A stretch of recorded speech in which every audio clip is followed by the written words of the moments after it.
Hello, my name is Rob Blake. I am the MD for EMEA for Channel Factory. So, Rob, we halfway through Cannes. Can you tell us about a conversation that has really stood out for you and what you think it means for the industry moving forward?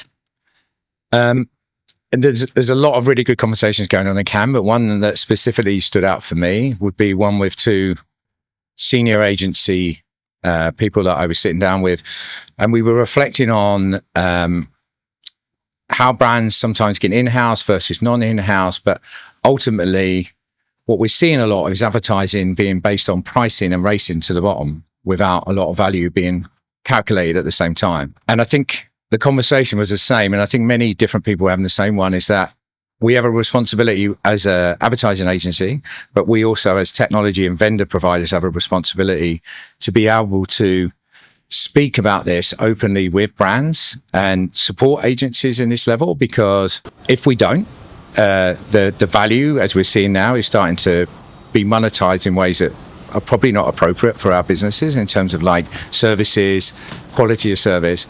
And I think it's in everyone's interest to make sure that we understand the value an ad agency brings and why we need to support them in these conversations. Well, talking of value, can you talk to us a little bit about brand safety and suitability and how that's evolved from a kind of compliance checkbox to a performance kind of lever?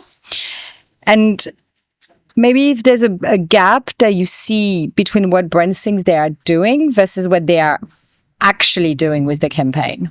I'm going to reference back probably to my previous point on this, but it's a similar thing. What we're seeing, I think, with a lot of brands within the space and not understanding, one, the differences sometimes between what is suitable and what is safe. So an example might be Peppa Pig is very brand suitable, but it's very, it's very brand safe, but it wouldn't be, very good for Dolce & Gabbana or Louis Vuitton. As we're in France, I have to give the brand out on that one to run alongside that. So what I think is that there's a gap missing in understanding the curation of how content is being built around what a brand values and what it stands for versus just looking at pricing metrics. And I think this is something that a brand really needs to work with their agency partner and their technology provider to understand how they align with the values of what the brand and the content is being produced, and also the advertising that's running alongside that, because we know from facts and data that if a brand associates with the right type of content, their brand value increases phenomenally. They might be able to align with the wrong type and buy cheap, but then there's a damage limitation you have to think about. So I would say, in terms of getting a brand to really understand how they create their content, but also what content they run alongside. And then last question for Europe. So H2 is right around the corner, and it's a really high stake kind of section of the year with really big budgets, major tentpole across EMEA, including some really key moments for retail. What should brand leaders be asking their media partners that they probably never asked, or don't feel that's their place to ask, or don't feel comfortable with the question? I would ask hard questions, right? I think if you are entering into planning teams or vendors or technology providers or agencies, the questions you want to ask is, I always like to ask the why.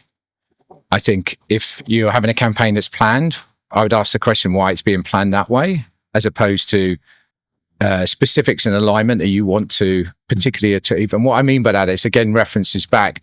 If it's being based on around what is the best price versus what is the best outcome, but ultimately there's not a level that you can work with the understanding with the planners in terms of like, think about the content, think about how you're creating that content and running alongside it, and what kind of content providers you're also supporting.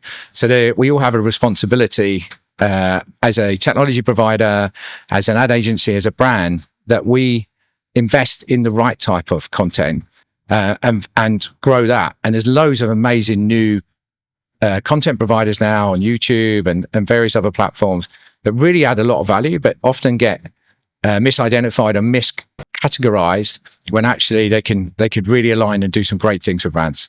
So AI is obviously spoken about everywhere on the Croisette during this edition of the Cannes Lions. How does Channel Factory leverage it to support their clients? Okay. So I was once asked this question about AI, where I coined the phrase artificial ignorance, because you kind of get in what you put out, right? So if you don't put great in, you don't get great out. So at Channel Factory, what we've done with AI is we take a combination of technology and a combination of human. And the reason why this is important, because we want to train our people to understand how to utilize AI practices, technology, and solutions for our clients to give better service. And if we can train that, and we're actually statistically, I can't remember the exact number, but we're about 85 to 90% of all of our team being qualified and trained on various aspects of the AI platforms we're working with.